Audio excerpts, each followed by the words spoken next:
les effets des émotions et des pensées négatives sur notre corps.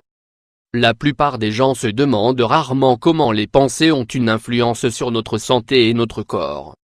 Pourtant, parfois, nous nous laissons envahir par le stress, la tension, l'angoisse, le désespoir, la hâte et beaucoup d'autres sentiments négatifs qui, sans y penser, peuvent nous affecter tant au niveau émotionnel que physique, nuisant gravement à notre qualité de vie. Nous devrions tous savoir que la connexion corps-esprit est beaucoup plus forte que ce que nous pensons. Nos pensées et nos émotions peuvent être déterminants au moment de stimuler la production de certaines substances qui peuvent influer sur notre santé physique et émotionnelle. Par exemple, la sérotonine et la dopamine sont deux substances que notre cerveau libère quand nous sommes dans un état de bonheur ou d'euphorie. Cela arrive aussi lorsque nous ressentons des émotions négatives, mais au lieu de faire du bien au corps, elles peuvent générer de la douleur et bien d'autres gènes qui empêchent d'être en bonne santé.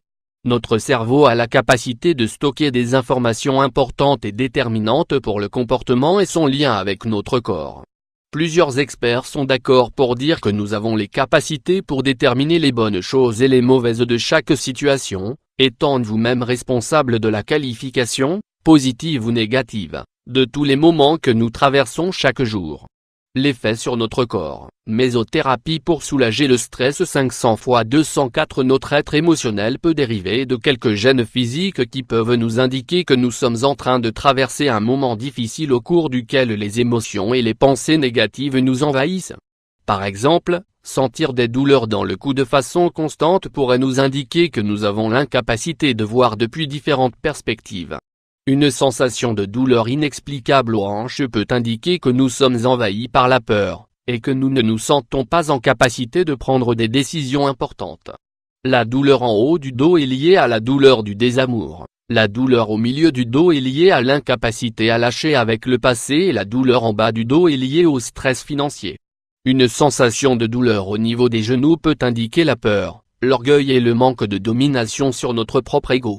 Quand nous traversons un moment ou une situation qui nous met en colère, un effet biochimique se produit dans notre corps, et nous fait augmenter les niveaux d'adrénaline. Nous pouvons vivre et revivre ces sensations de nombreuses fois. Les sensations de tristesse influent beaucoup sur nos énergies et sur notre motivation à nous confronter aux jours qui passent. La tristesse peut produire de la fatigue, de l'épuisement et une baisse importante des énergies. Comment lutter contre les pensées et les émotions négatives au jour le jour? Penser positive. De la même manière que nous avons des moments pleins de bonheur, la vie apporte aussi des moments difficiles, qui nous mettent à l'épreuve et testent nos forces et notre capacité à contrôler nos émotions. Pour faire face aux pensées et aux émotions négatives qui peuvent nous envahir à n'importe quel moment de notre vie, il est très important d'apprendre à avoir des pensées positives lors de chaque expérience, même si elle paraît difficile ou insurmontable. Tous les jours au moment de nous lever, il est très important de programmer notre corps et notre esprit pour remplir notre objectif de la journée et profiter de l'opportunité que nous avons d'être heureux.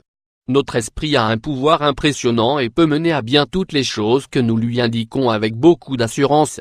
Prenant cela en compte, il est important de nous appliquer une bonne dose de positivisme et d'essayer de voir le bon côté des choses, même si cela peut être quelque chose de difficile à faire. Quand les pensées et les émotions négatives tentent de prendre le pas sur notre vie et sur notre santé, il est très important de prendre quelques minutes pour réfléchir et méditer et cela vaut vraiment la peine de dépenser nos énergies dans ces pensées. Le plus probable est qu'après cet exercice, au lieu de vous apitoyer sur votre sort et de vous laisser dominer par ces émotions, vous devez faire un changement dans votre vie et chercher des solutions pour que cette négativité ne vous affecte et ne vous vole votre qualité de vie. Il a été vérifié scientifiquement que le positivisme et les bonnes émotions, comme le bonheur, la joie, le rire libèrent des hormones responsables du renforcement de notre système immunitaire. Ainsi, il a été déterminé que les émotions négatives peuvent agir de manière contraire et provoquer une fragilisation du système immunitaire, rendant notre corps plus susceptible de contracter différentes maladies. Être une personne positive est une question de décision, de bonnes pensées et de bonnes émotions. Cela vaut la peine de nous accorder une bonne dose d'optimisme, pour améliorer notre santé émotionnelle et physique de nombreuses manières.